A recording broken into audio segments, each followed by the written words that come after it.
My own son threw my suitcase into the rain and shouted that I was nothing but a burden. At 72, I found myself shivering under a bridge, my dignity washed away with the storm. I felt abandoned, like all the years I gave to raise him had been erased in a single night. But fate had other plans, and when my sister discovered me there, everything changed. They thought I would remain silent, broken. Instead, a storm of truth was waiting, and it would destroy their lies forever. My suitcase hit the pavement with a wet, heavy thud. The rain didn't stop.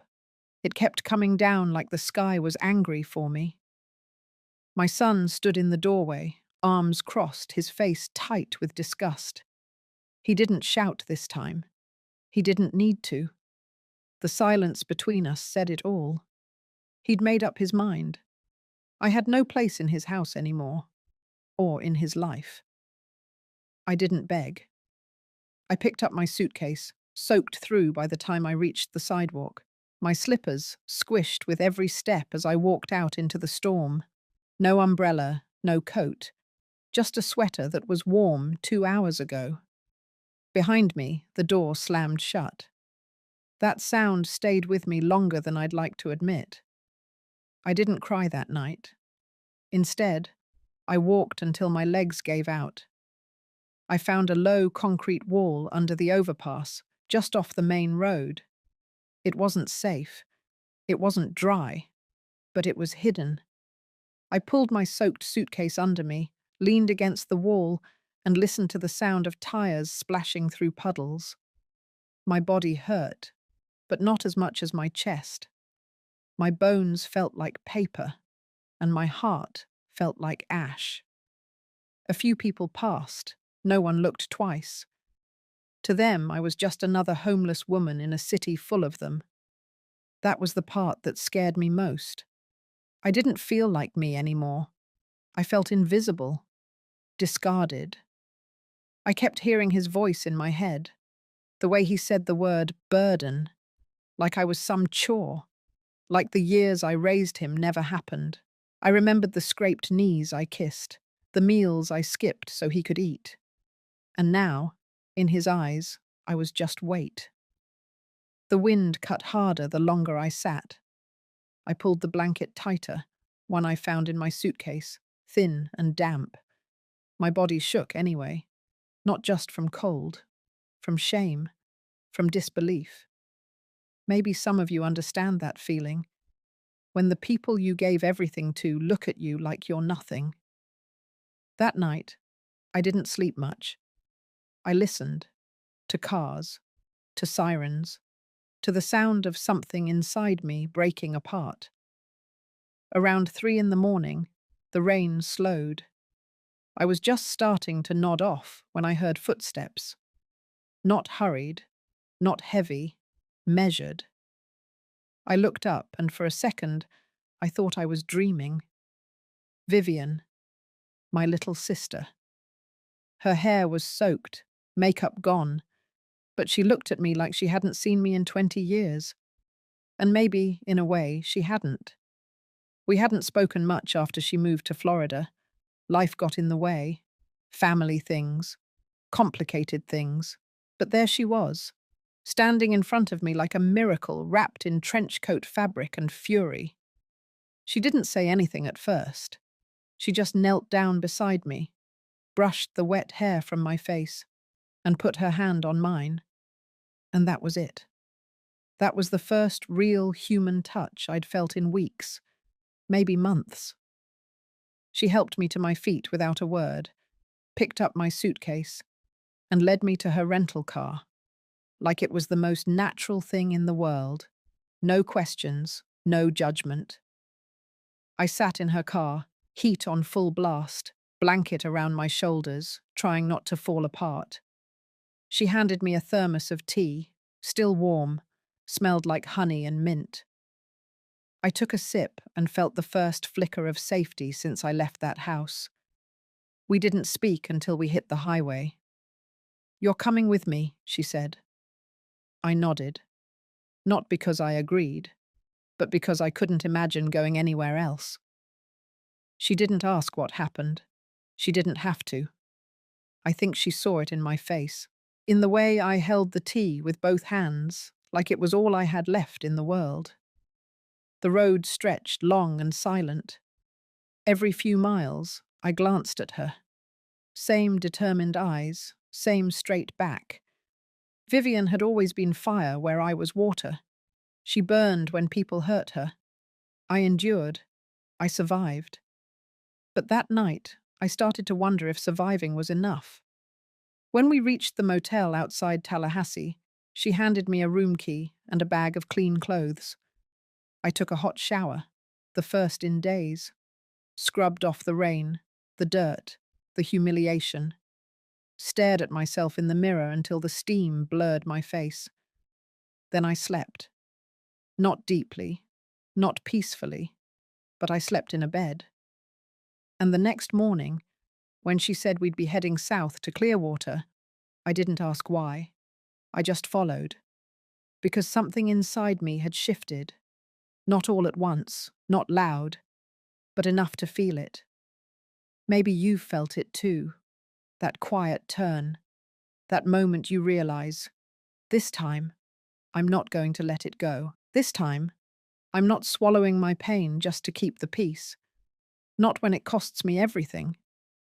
If you've ever had someone you love treat you like garbage, if you've ever had to pick yourself up off the ground with nothing but pride and aching joints, then maybe you'll understand what I did next.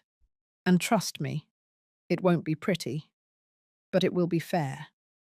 The next morning came fast. I opened my eyes to a low hotel ceiling and the steady hum of the air conditioner. The bed under me was too firm, the sheets scratchy, but compared to concrete and rain, it felt like heaven. My muscles ached from the night before, but my hands were warm for the first time in days. I sat up slowly, wrapping the motel blanket around my shoulders. I wasn't home, but I was somewhere. That was enough. Vivian was already dressed and packing up her things. She moved fast, focused, like she'd been planning something all night.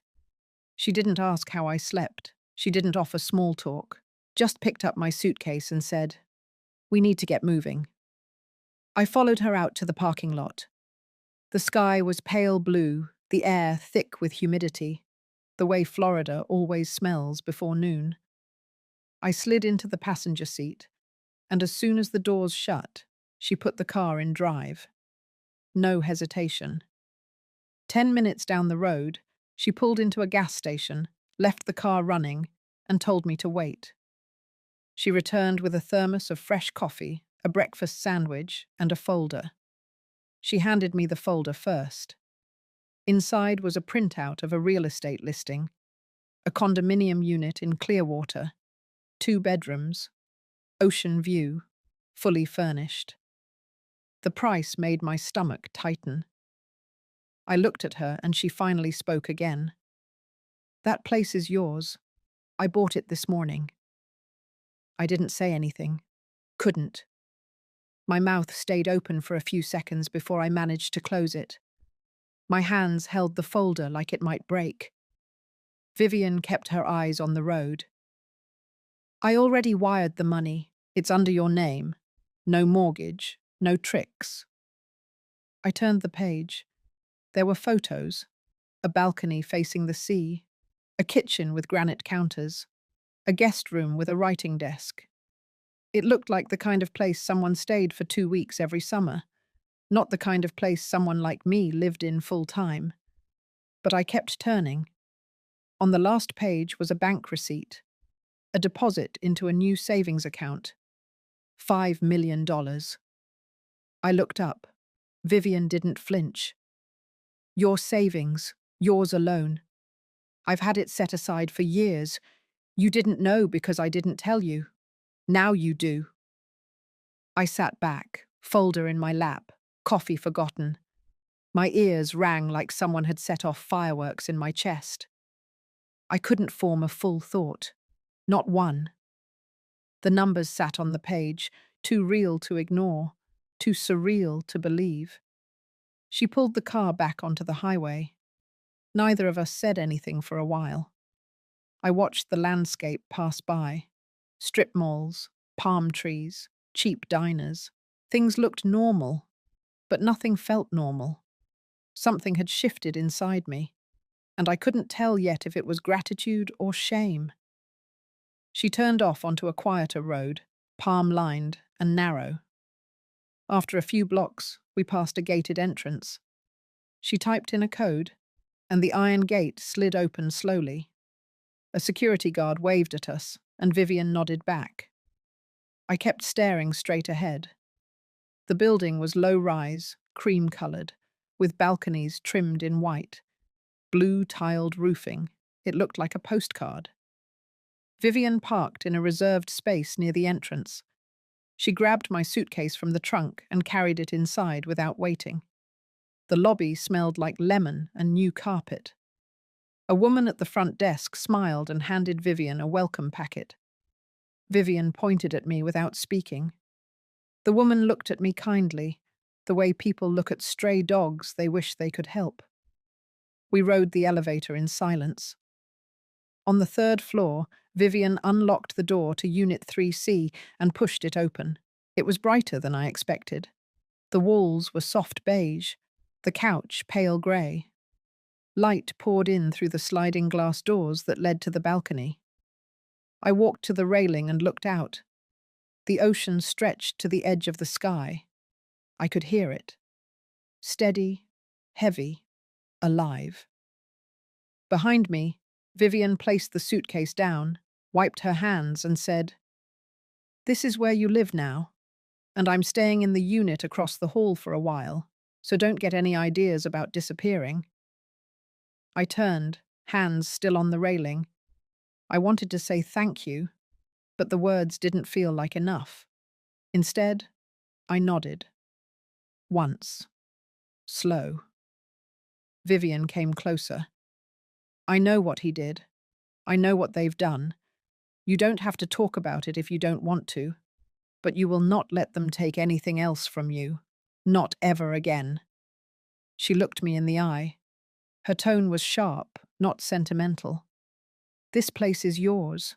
The money is yours. And I already contacted Grace." That got my attention. Grace Hollander, her lawyer friend from college.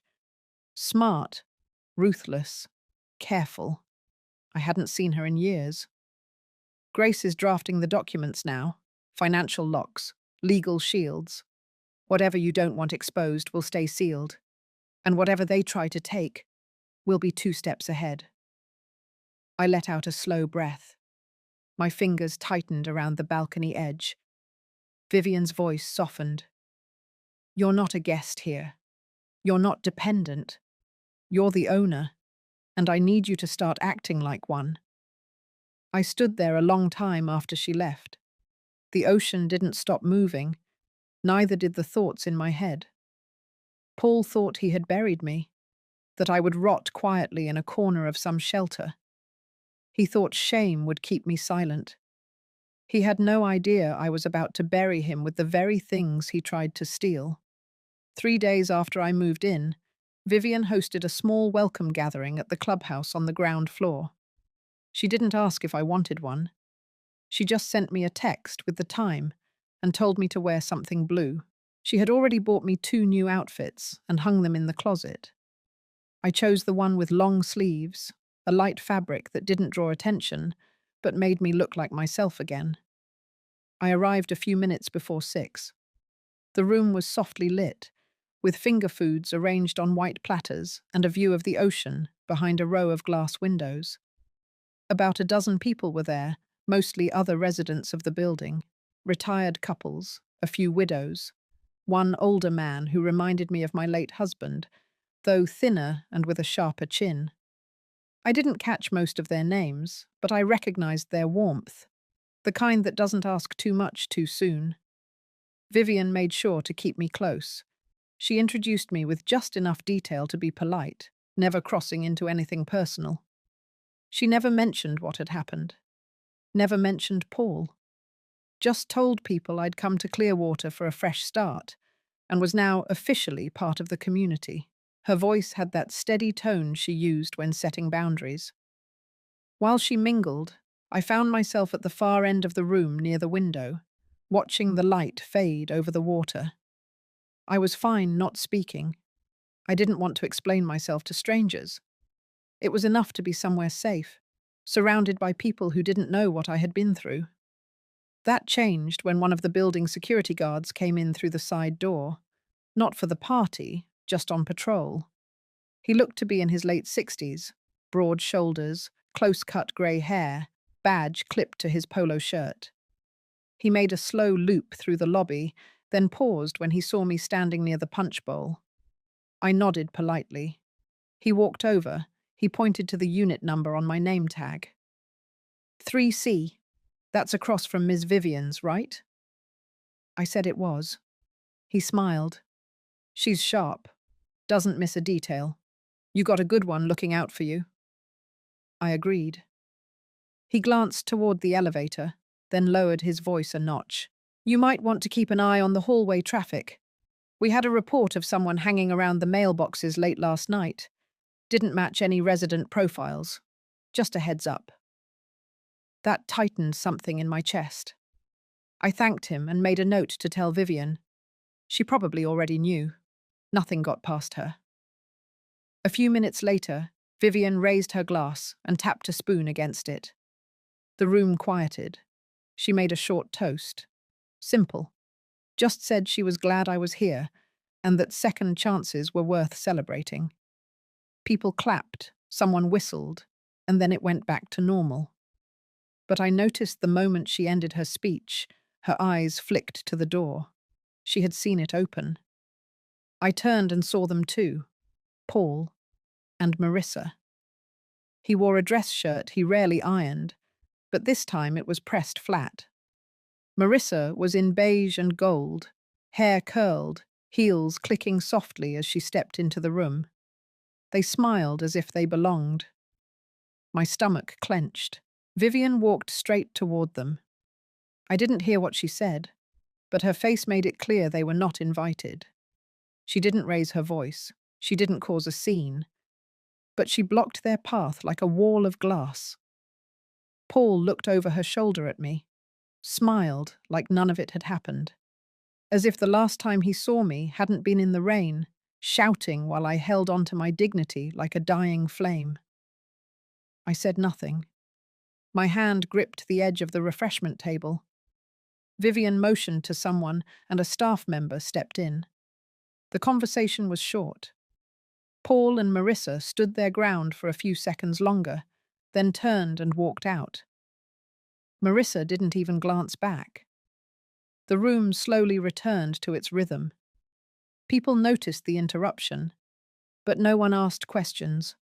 I was grateful for that. Vivian came back to my side, picked up a piece of fruit from the tray, and said, "Told you they'd come." I nodded. She'd warned me earlier that morning. She had seen a comment from one of Marissa's friends online. Something too specific to be accidental. Vivian was already 3 moves ahead. After the gathering ended, she walked me back upstairs. We said goodnight in the hallway, and I slipped into my apartment. Inside, I sat on the edge of the couch and waited. Not for anything specific, just waited. They had come. Not to apologize, not to explain. They came to see what they could still get. But now they knew. I was not where they left me.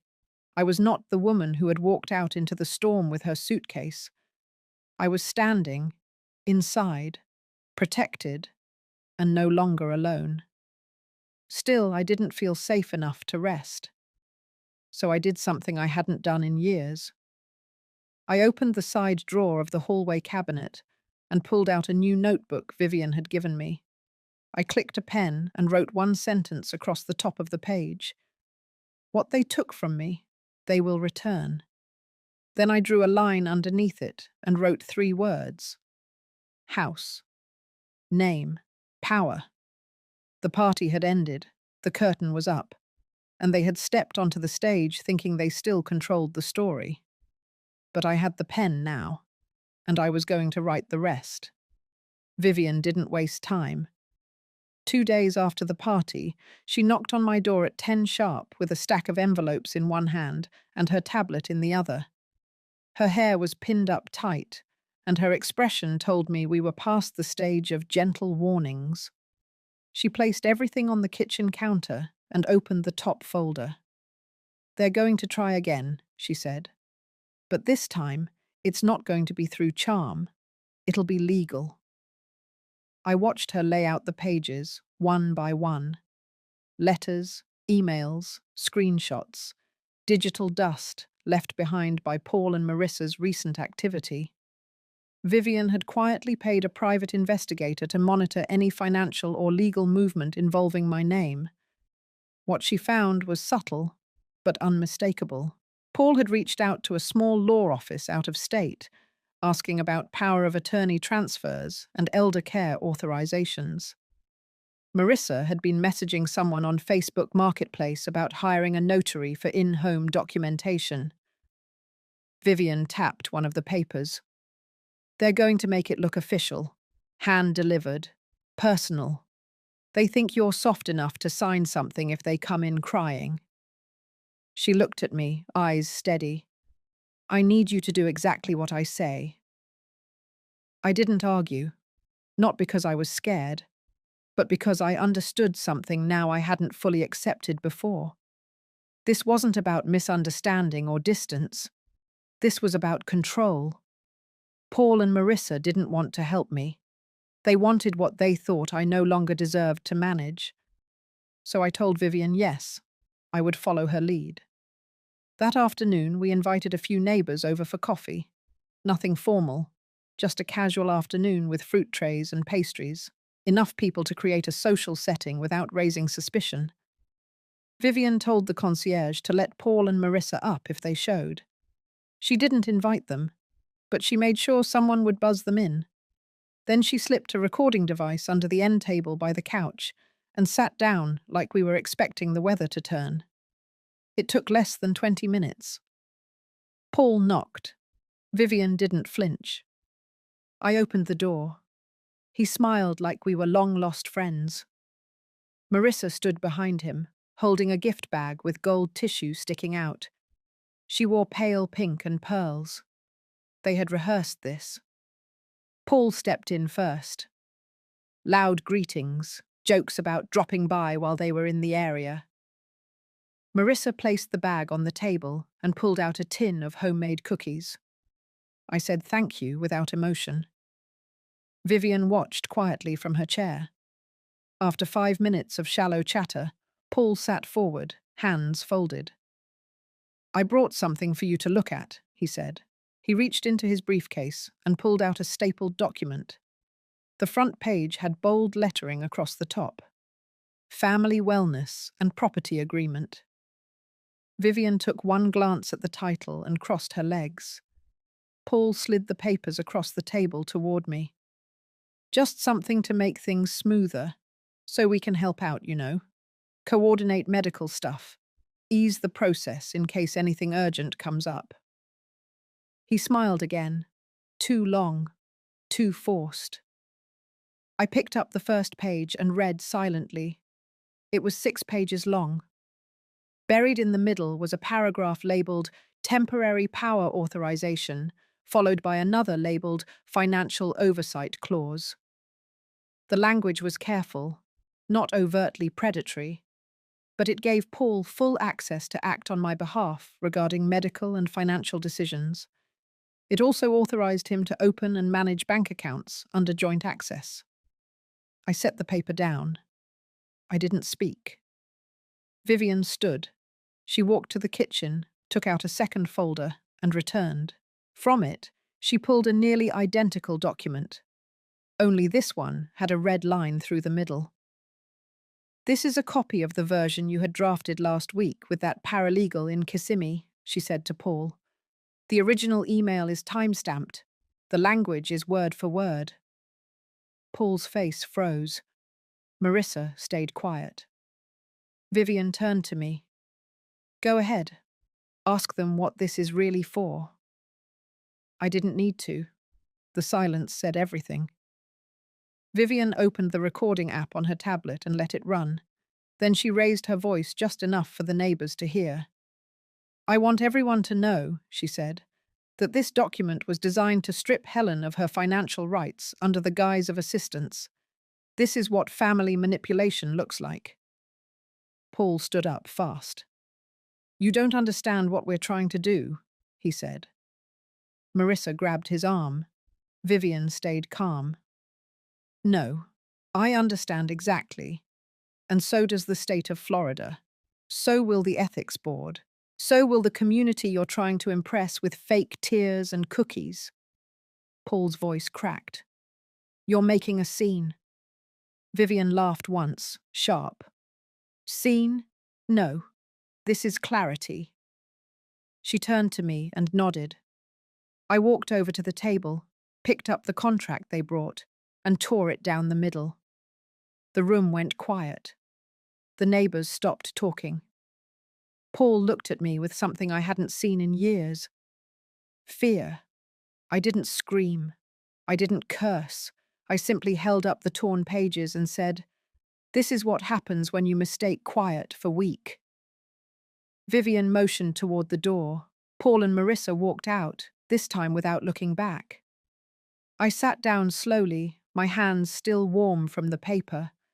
Vivian brought me a glass of water. The neighbors murmured, then politely excused themselves. When the room was empty, Vivian spoke low. They'll try something else. I nodded. I knew that too. But what they didn't know was that we were ahead now. And I wasn't just holding the line. I was ready to take everything back, piece by piece, name by name.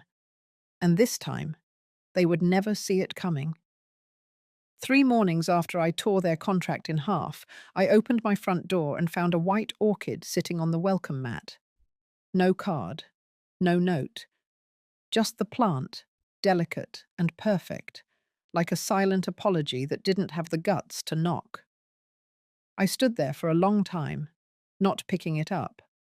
The air was warm, the hallway quiet. Across from me, Vivian's door opened. She stepped out, holding a cup of coffee in one hand, phone in the other. She saw the orchid and stopped. They're switching tactics, she said, not even blinking. I nodded once and left the plant where it was. I stepped back inside, locked the door, and let the silence hold. That evening, they came again. Not together this time. Paul showed up around 6, wearing a blue polo shirt I remembered buying him for a job interview he never got. His smile was softer than usual.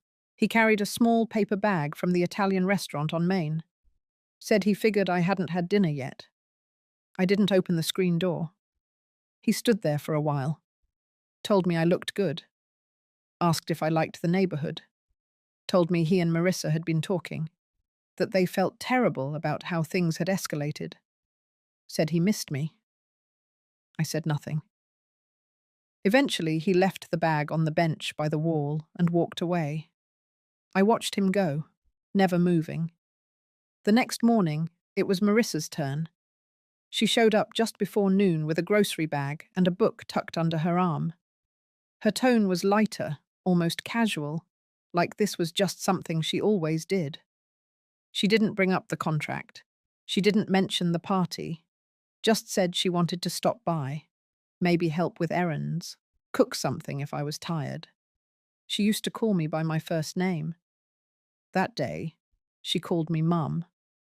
I watched her through the peephole until she left. She took the groceries with her, left the book. A week passed like that.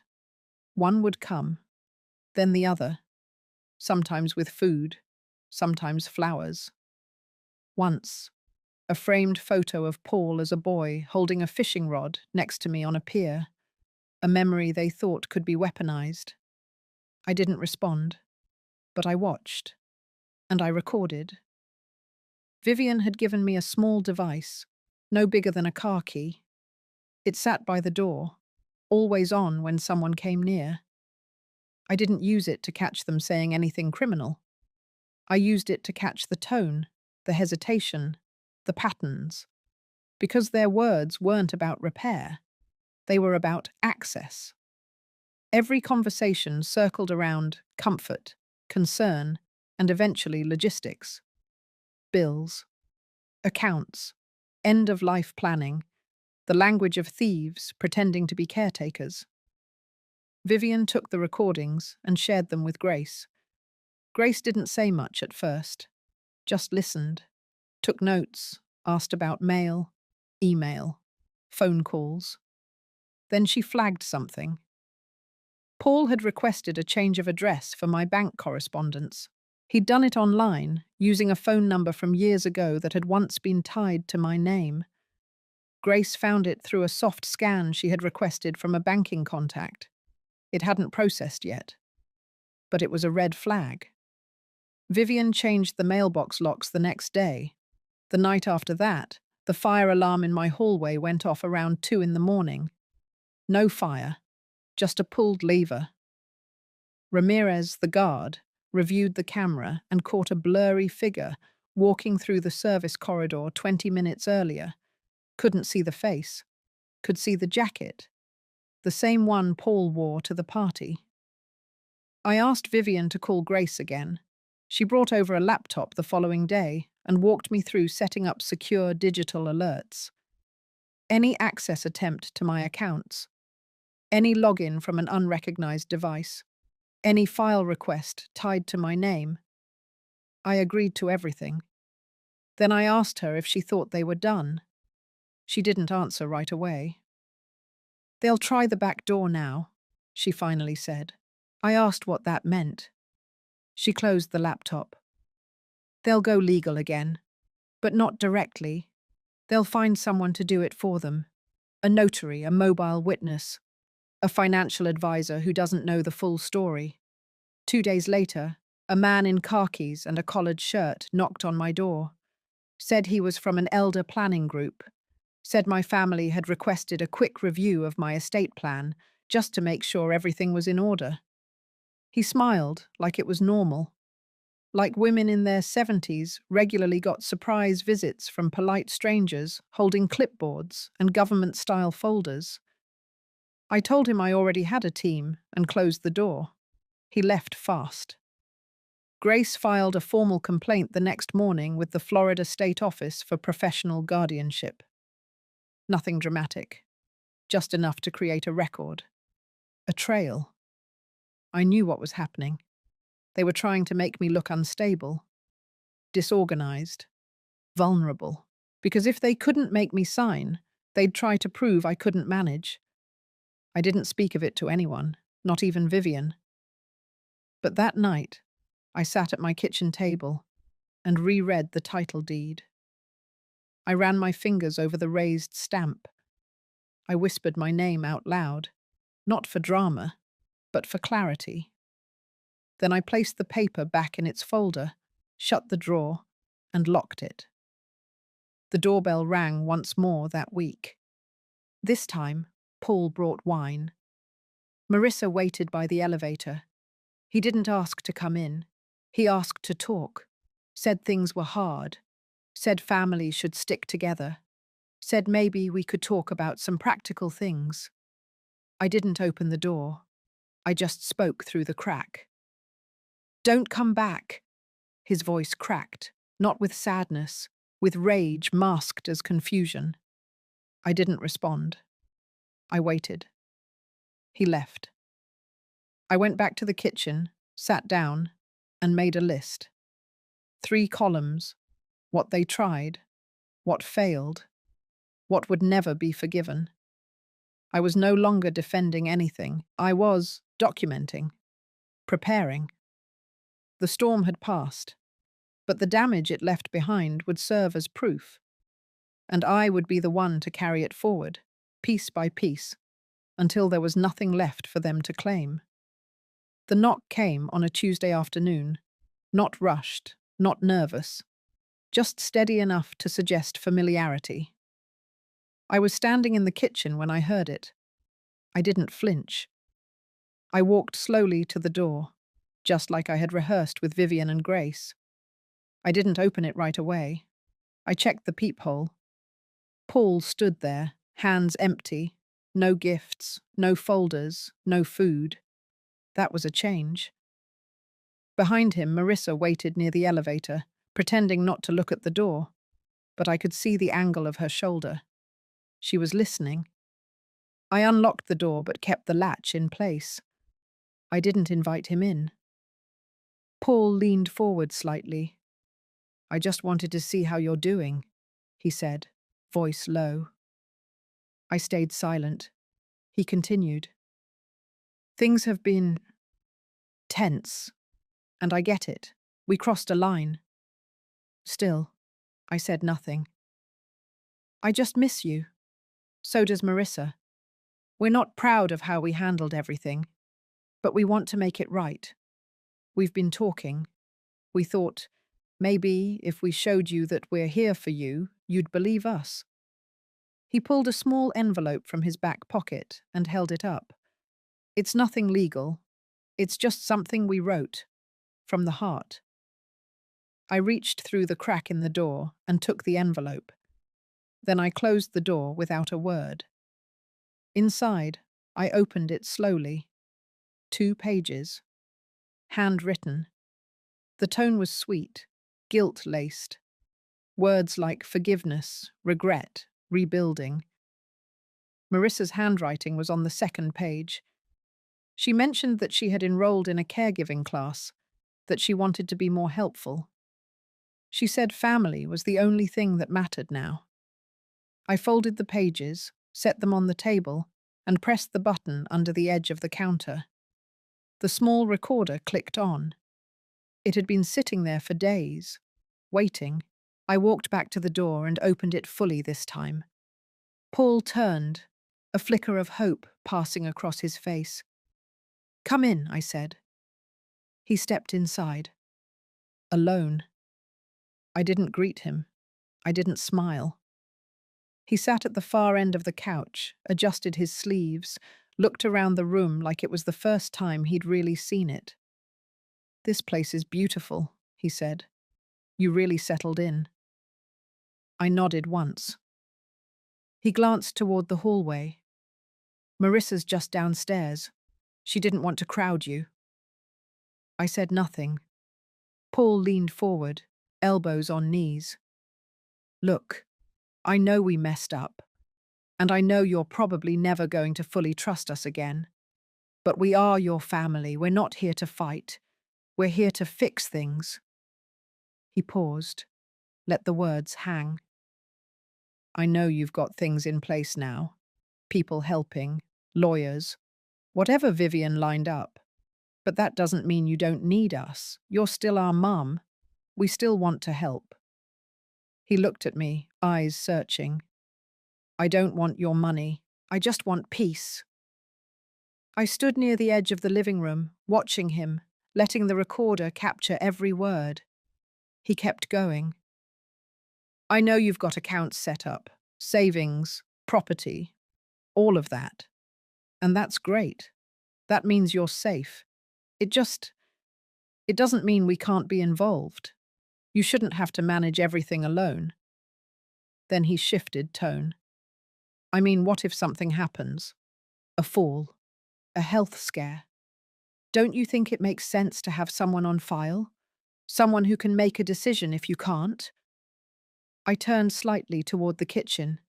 Let him keep speaking. "I've got paperwork. It's basic. Just lets us be listed as emergency contacts. Nothing binding, nothing financial.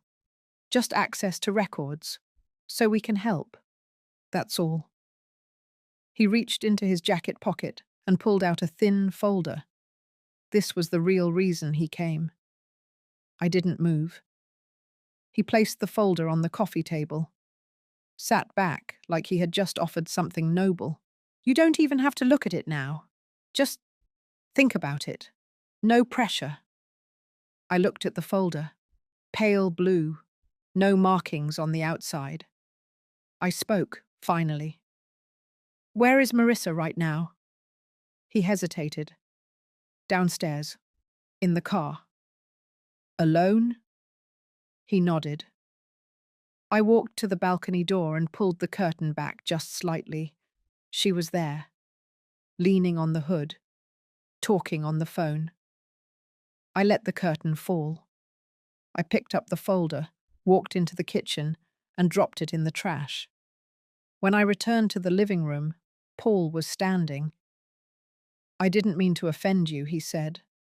I said nothing. I thought you'd appreciate the effort. Still nothing. I guess Vivian got to you good. That made me pause. I stepped closer. Vivian didn't do this, I said. You did. Paul's jaw tensed. The mask slipped for a second. Then he stepped forward, tried to soften his face again. Please, just consider, I cut him off. I already did. I opened the door. He stood there for another moment, like he might say something else. But he didn't. He walked out. I shut the door behind him and locked it. Then I turned off the recorder. 2 days later, Grace came by with a printed transcript. She added it to a folder already thick with statements, photos, logs, a clear timeline of pressure and manipulation. Each entry dated, each line consistent. They hadn't stopped. They had just changed shape. And now, I had proof. The next time they tried anything, it wouldn't be a guessing game. It would be evidence. And it would be enough. When the envelope arrived, it came in a plain white package. No return address. No stamp. Just slipped under my door like a quiet threat. I found it early that morning while making tea, half asleep, slippers dragging across the cool floor.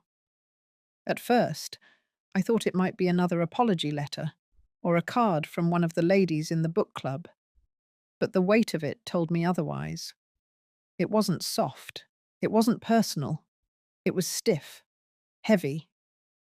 Inside, it wasn't one letter. It was 6 pages, printed, stapled, each page full of language designed to confuse, designed to intimidate.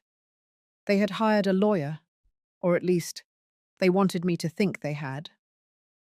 The letter claimed that for health and safety concerns, Paul and Marissa were filing for conservatorship review, that they had evidence of mental decline and were concerned for my well-being, that my recent financial decisions had been erratic and might pose a danger to myself and others. I sat down slowly, rereading that line 3 times. It said my decisions were erratic. Me. The woman who ran an emergency clinic budget for over a decade. The one who handled invoices and vendor disputes while my husband worked nights. The one who stretched 2 retirements through a market crash. And they were calling me unstable. I didn't cry. I laughed. Then I picked up the phone and called Vivian. By noon, Grace was at my door with a copy of the same letter, forwarded from Vivian's office. They had tried sending it there too, likely assuming she would panic or push me to fold. They didn't understand who Vivian was. Grace placed her laptop on the counter and opened a document titled Protective Response Package. It had already been in motion. Grace was just plugging in the final pieces. Transcripts, photos, the audio recording from Paul's visit, copies of the checks they had sent me weeks ago with little notes in the memo lines that said things like, just in case you need help deciding. Grace read through the letter with a practiced calm, pointing out phrases clearly lifted from online legal templates. A few of the claims didn't even align with real California law. There were missing details, misused terminology. They want to scare you, Grace said. This isn't about your health. It's about control. I nodded. We didn't need to file anything yet. But Grace contacted a friend at the probate court office to log the materials. If anything did surface, we would be ready. By the end of the day, Vivian had sent a formal response, worded like a velvet blade, warm but firm. The kind of letter that didn't just push back, It warned. And then I did something I hadn't planned on. I called my doctor, not because I was worried, but because I wanted records. I booked a full cognitive exam and wellness panel, scheduled the test that same week. I passed every one of them. Blood pressure steady, reflexes tight, memory sharp, processing speed still faster than most people half my age. 2 days later, the results were in a folder in Grace's hands. I asked her to make 3 copies. I sent one to Paul. No note, just the report. A week passed, then 2. No calls, no visits, no letters under the door. I thought for a second maybe they had backed down, but that was the mistake, because while I was savouring the silence, they were busy somewhere else. Vivian got the alert first. She had set up tracking through the property registrar's office. Any time a lien, inquiry, or dispute was filed with my name or address, she would be notified. That's how we found out they had submitted a request to the bank that held my savings account. They were trying to list themselves as co-beneficiaries. It wasn't a legal move. It was a phishing attempt. Marissa had called, posing as me, claimed to have forgotten her online access, and asked to update beneficiaries by phone. The clerk flagged it immediately. My age and voice notes didn't match. The bank froze the request and logged it. But still, they tried. They didn't even care how desperate they looked anymore. I stared at the bank report for a long time that night. Not angry, just quiet. This wasn't about money anymore. It was about erasing me. They wanted my freedom, my dignity, my name on paper, in ink beside theirs, proof that they had power, that I needed them. Vivian and Grace arranged for the accounts to be legally sealed with third-party oversight. No new names, no beneficiaries. Everything would move to a foundation if anything happened to me. One I had already set up. Quietly. Months ago. It wasn't about revenge. It was about making sure no one could ever trap me again. Later that week, Grace handed me another envelope. Thicker than the last. Inside were 2 signed affidavits from my previous landlord and neighbour. Witnesses to the nights Paul and Marissa left me outside, refused to open their door, told the kids I was being dramatic. There was also a notarized statement from the community nurse, one who had seen my bruises when I fell. She confirmed no one from my family came to pick me up from urgent care. They wanted to build a case against me. I was already building a wall around myself. Brick by brick, paper by paper, truth by truth. And every page was sharper than the last. There was a line in Grace's summary that stuck with me. Attackers with shallow motives underestimate the power of long memory. She was right. I remembered everything. And now, so would the court. So would the law. And soon, so would they. The invitation came from Paul. A simple text, short and polite. He asked if I'd be willing to come over for dinner at their place next Sunday. Said the kids missed me. Said they'd like to start fresh. He ended the message with a hopeful line about family and forgiveness. I stared at it for a while, letting the words settle. I knew what this was. I had seen it coming. Vivian had seen it. Grace had predicted it almost to the week. They had tried the legal pressure. That had failed. The false conservatorship attempt didn't land. The beneficiary trick was exposed. And now came the charm offensive. Still, I agreed. I told him I'd be there at 6. On Sunday, I wore a soft navy dress, the one with the high collar and long sleeves. I pinned back my hair and wore my gold watch, the one Charles gave me on our 25th anniversary. I carried nothing but a slim envelope in my handbag and my calmest expression. The house hadn't changed. White siding, fresh mulch, a new wreath on the door, as if any of that could disguise the bitterness that clung to the walls. Marissa greeted me with a smile stretched too wide. Her eyes flicked over my outfit, trying to read it like a signal. She stepped aside, letting me in with a hand on my back, firm and controlling. The dining table was set for 7. Paul sat at the head.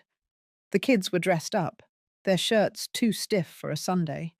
Their eyes darted between me and their parents. We sat. We ate. The food was good, a little too perfect. They talked about the children's grades, about how Paul had been considering a job change. Marissa complimented the dish she had made, twice, with the kind of tone that needed approval. I nodded politely, responded when asked. I didn't bring up anything from the past few months. And they didn't either. Not directly. But about halfway through dessert, Paul leaned back in his chair and let out a sigh. I've been thinking a lot lately, he said, about how things got complicated. And I know we all made mistakes, but I hate the distance between us. Marissa reached for his hand.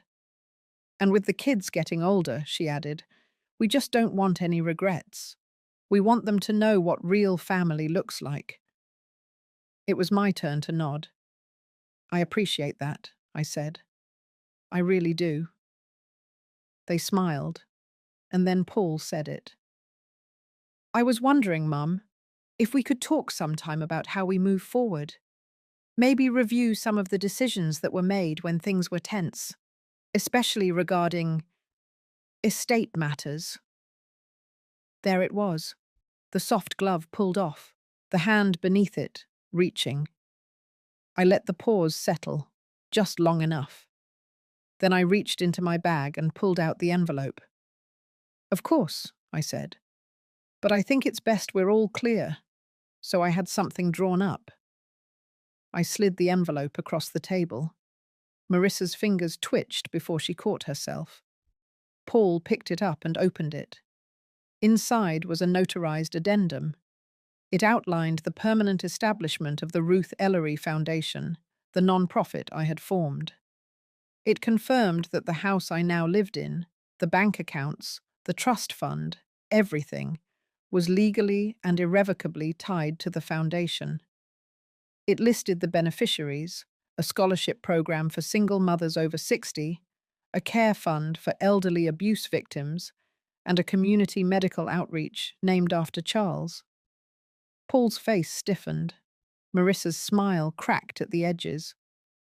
You see, I said gently, I've thought about this too. A lot. And I realized I don't want to spend the rest of my life worried about who deserves what, or who thinks they earned a slice of something they never built. Paul swallowed hard. I could see the heat behind his eyes. He was holding it back, trying to stay in control.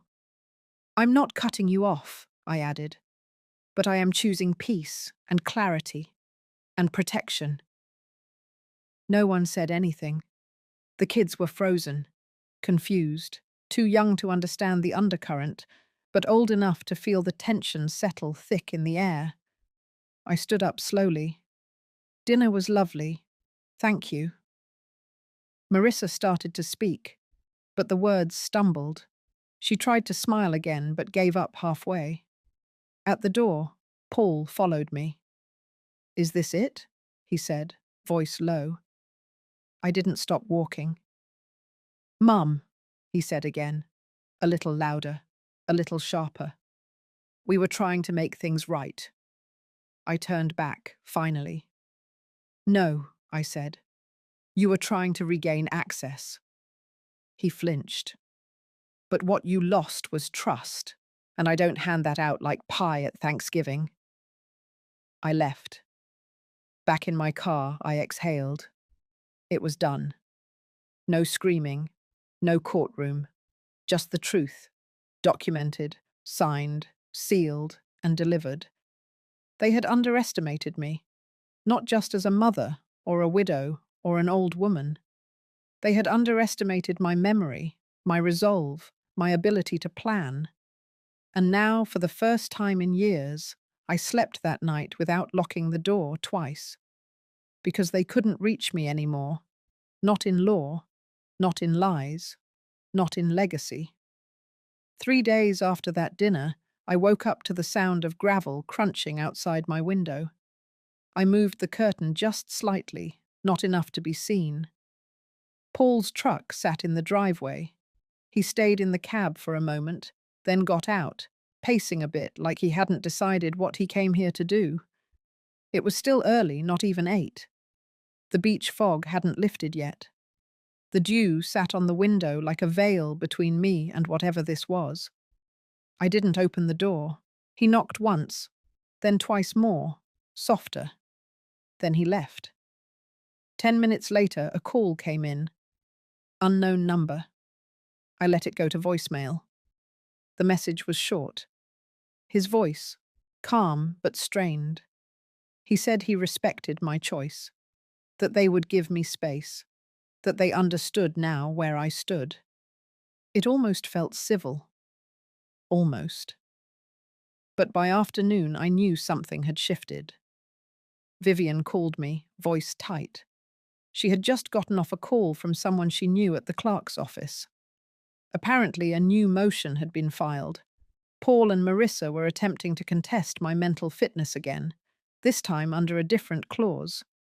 They were trying to use my foundation as proof that I was being manipulated, financially exploited, that I couldn't possibly be acting with full mental clarity. I didn't flinch. Vivian asked if I wanted her to respond. I told her no, not yet. Because sometimes you wait. You let people bury themselves deeper. You let the rope stretch long enough to make the fall final. The next morning, I drove into town. Not to see a lawyer, not to respond legally. I went to the bakery. Inside, the owner, Jackie, gave me a long look and then smiled. She was older than me by 5 years, walked with a cane, ran the place with her granddaughter.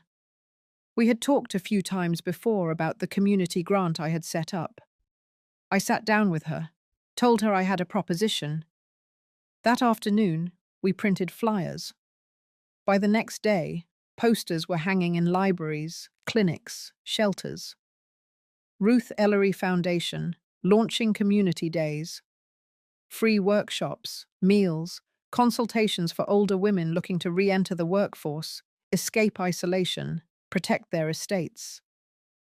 The event was held at the town hall, just 2 blocks from Paul's insurance office. 200 people showed up. By the end of the week, the foundation was in the local paper, then in a regional one, then in a national blog for elder rights. I stayed quiet through it all. I didn't need to speak. Visibility was its own defense. On Friday, Grace dropped by. She had heard that Paul and Marissa were meeting with a second attorney, someone aggressive, someone loud. She warned me they weren't backing down. I smiled. I thanked her. And then I handed her a set of documents. They weren't for me. They were for the board of the foundation. People we had carefully chosen, none of them family, all of them strong. I had signed over the house, the remaining accounts, and even my name rights to the foundation's protection clause, meaning no matter what accusation came my way, nothing could be liquidated or touched without full board approval. Grace's eyes widened as she read it. "You're sealing every door." I nodded. "Let them try," I said. "They're only proving my point." On Sunday, my doorbell rang again. This time it was Olivia. She was holding flowers, cheap ones, the kind you buy at a gas station in a hurry. Her eyes were soft, apologetic, but I'd learned to see through softness. It could be a weapon, just like rage. She stepped into the living room when I didn't stop her. "I didn't know they were filing again," she said. "I swear." I waited. "I just want us to go back," she added, "before everything got complicated." She sat, looked around the room like she was trying to memorize it. Then came the next line. "If there's anything we need to sign to show support, Anything to put this behind us. We'll do it. And there it was. She hadn't come for reconciliation. She came to test the temperature. I stood. She didn't move. I know what you're doing, I said calmly. And I want you to remember something. This house, this peace, this life, I built it without you. I survived everything you and Paul threw at me, and I did it in silence. Her face dropped.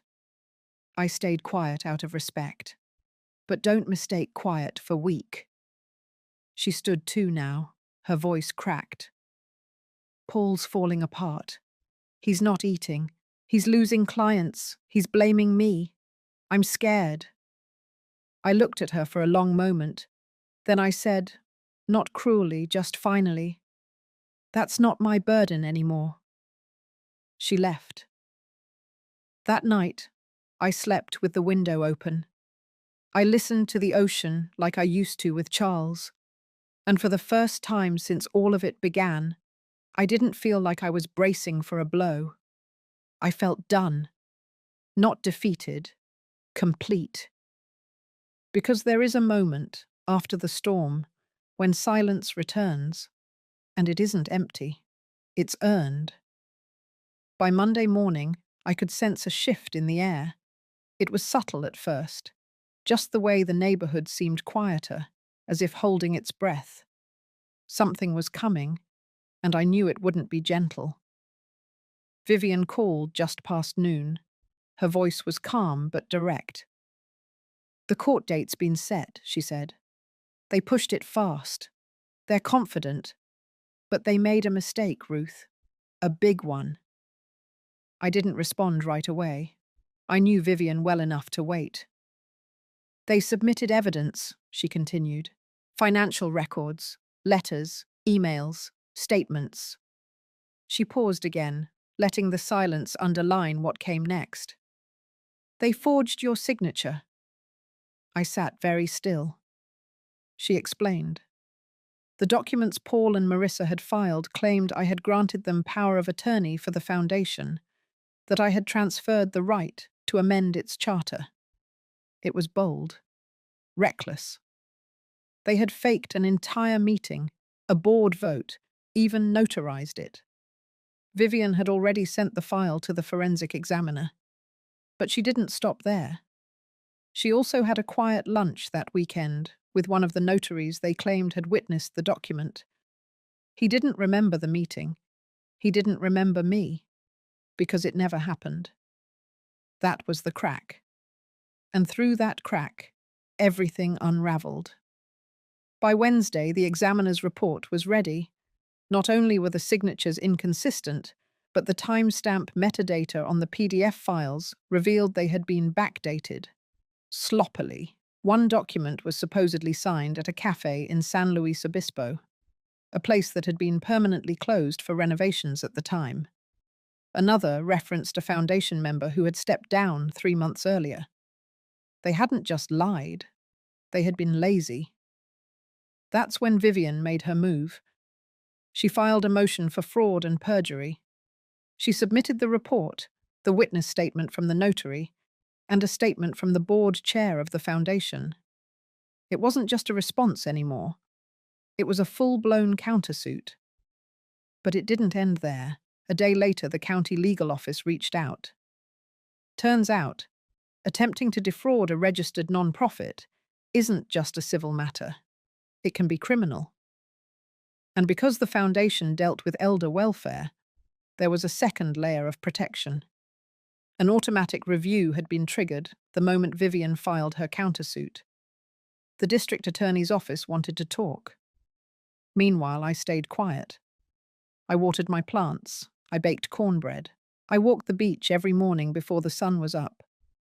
But inside, I felt a shift. Not anger anymore. Not even justice. Just clarity. They had drawn the line, crossed it, painted it red. And now the town would see. The hearing was scheduled for Thursday morning. I arrived early, sat in the second row with Vivian beside me. The courtroom was modest, nothing like on TV, just cold air and wooden benches and the low murmur of anticipation. Paul sat 3 rows ahead with Marissa. Neither looked back. The judge was swift. He reviewed the evidence, allowed brief statements. Vivian, ever composed, laid everything out, clean, factual, undeniable. She didn't even need to raise her voice. The forensics, the witness, the timelines, all of it. When it was Paul's turn, his lawyer fumbled, tried to claim I had authorized it verbally, that I had memory issues, that I had misunderstood. Vivian simply raised the clinic reports, showing I had passed a full cognitive evaluation just a month earlier. The same report they themselves had submitted in a previous filing to argue I had capacity to make decisions they disagreed with. They had contradicted themselves. In writing. Twice. The judge called for a recess. Outside, I stood by the courthouse steps while Vivian spoke with the DA's representative. The sun was harsh, but I welcomed it. Let it warm the top of my head. Let it fill the silence. Then I heard it. "Mum." I turned. Paul was walking toward me alone. His face was drawn, paler than I remembered. His voice softer. "You're really doing this," he said. I looked at him. "No," I said. "You did this." His shoulders slumped. Like for the first time, he realized he couldn't shift it back onto me. "I didn't think it would go this far," he muttered. I nodded. That's the thing with lines.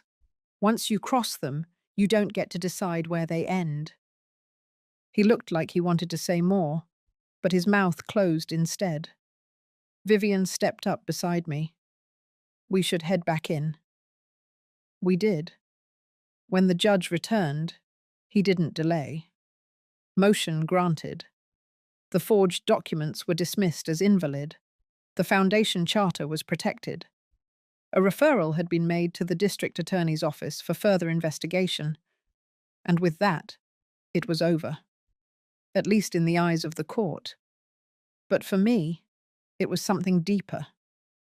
I had stood in front of the system that once ignored women like me, brushed off our voices, assumed we were too frail or confused or overly emotional, and I had been heard. I didn't win because I yelled louder. I won because I refused to look away. I won because I kept my records, told the truth, and trusted the silence to do its work. That night, I sat on the porch with Vivian and Grace. We shared peach pie and let the breeze roll in. None of us said much. We didn't need to. The truth had spoken for us, and for once, it had been enough. 2 days after the verdict, I walked through my garden with scissors in hand.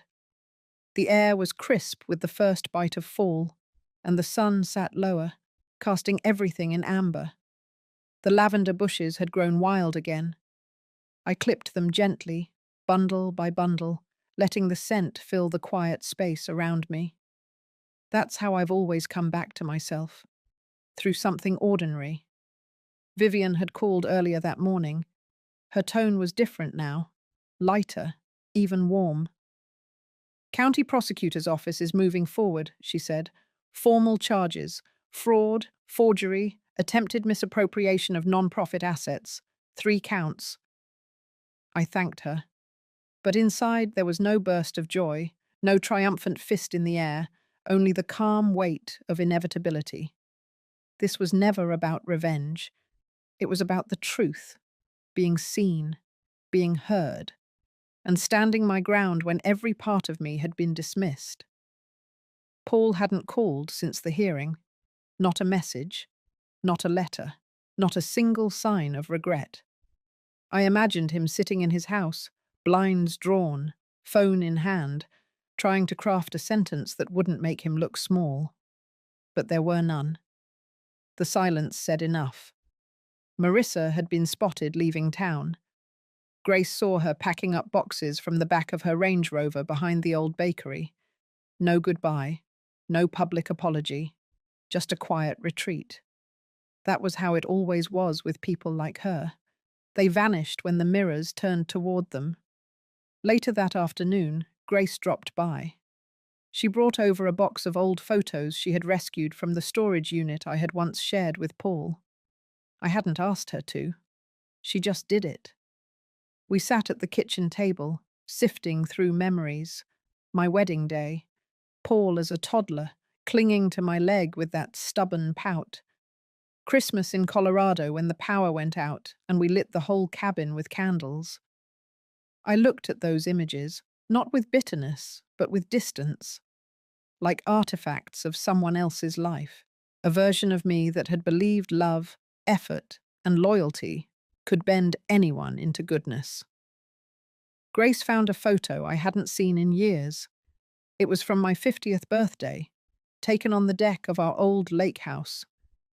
My husband stood beside me, his arm around my shoulder. Paul stood behind him, beaming. We had just finished a round of grilled salmon. I remembered thinking, in that exact moment, how lucky I was. I pressed the photo flat against the table and stared at it. Not in sorrow, but in reflection.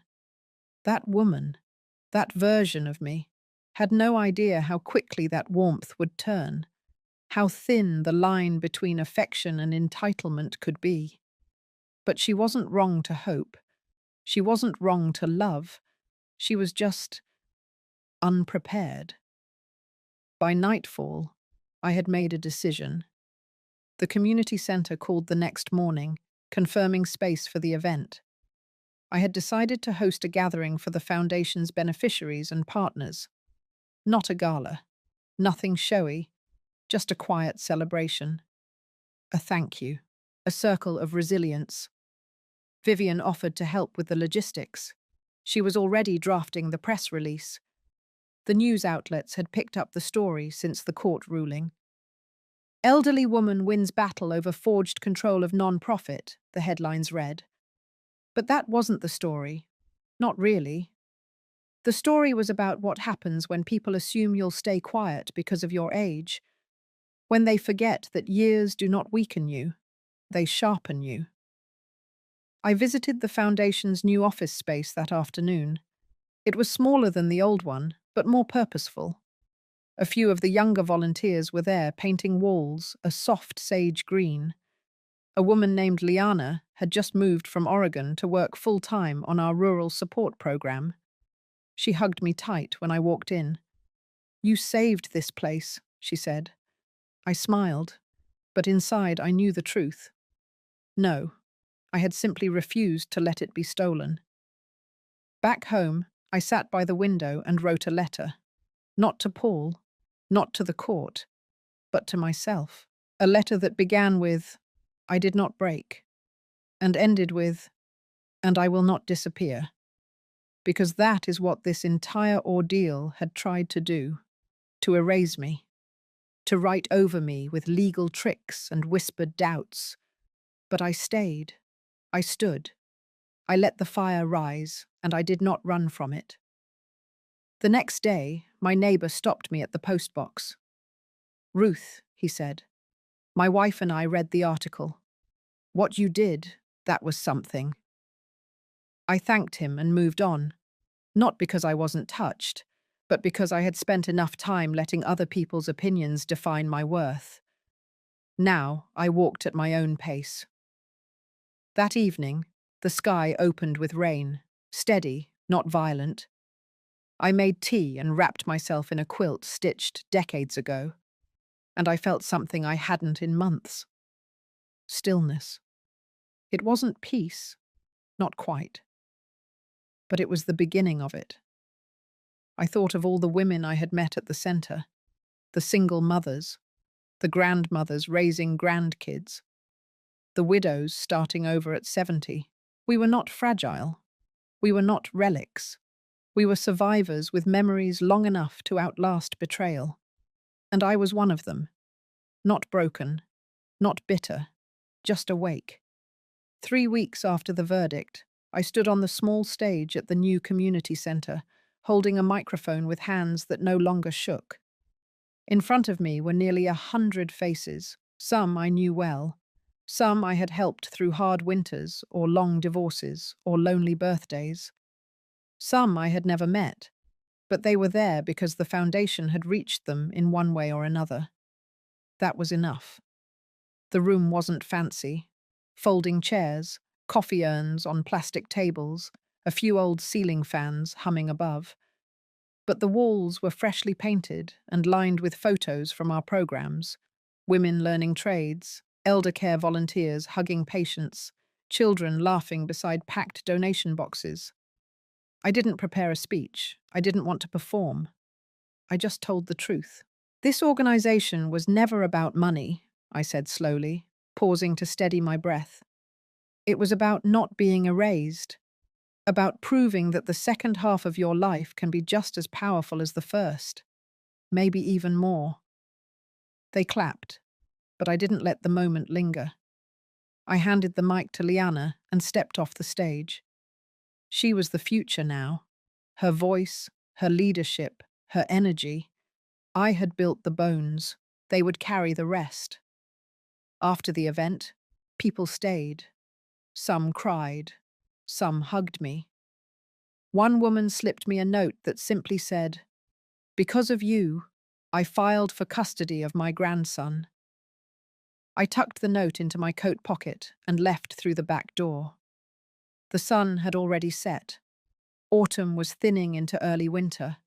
I could smell frost coming. When I got home, the porch light was on. Grace had left a casserole dish by the door with a napkin taped on top. "Rest. You earned it."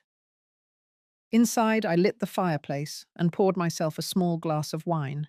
The house, once too quiet, now felt like sanctuary. Paul never reached out. I had imagined for a long time some grand apology, a tearful phone call, a letter filled with regret. But it never came. Instead, I received a package from his lawyer.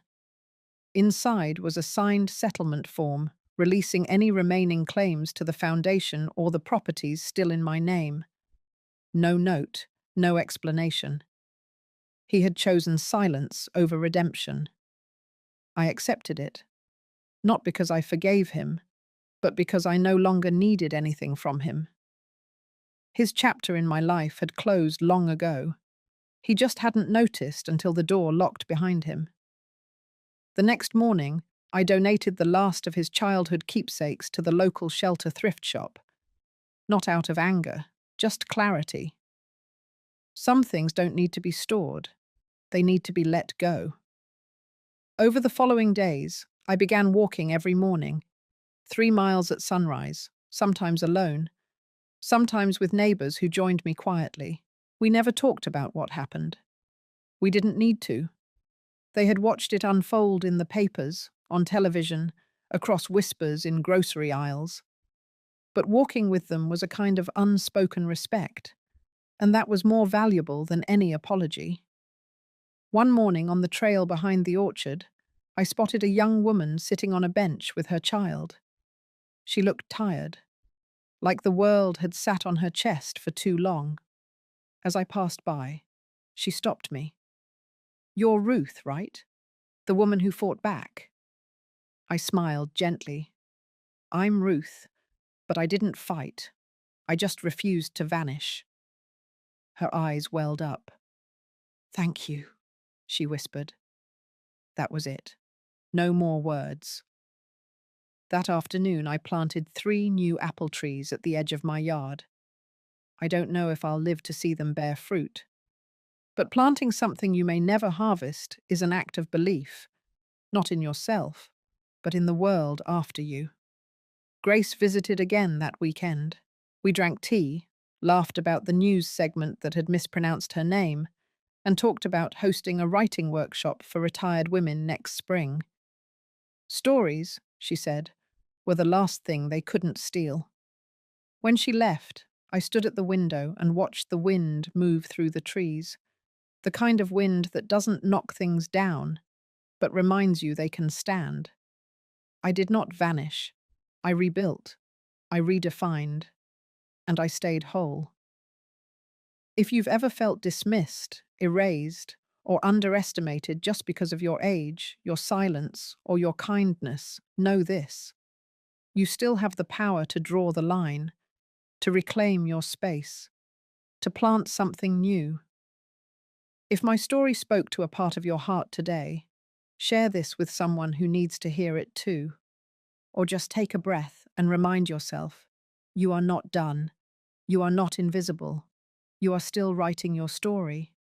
And maybe it's just getting good.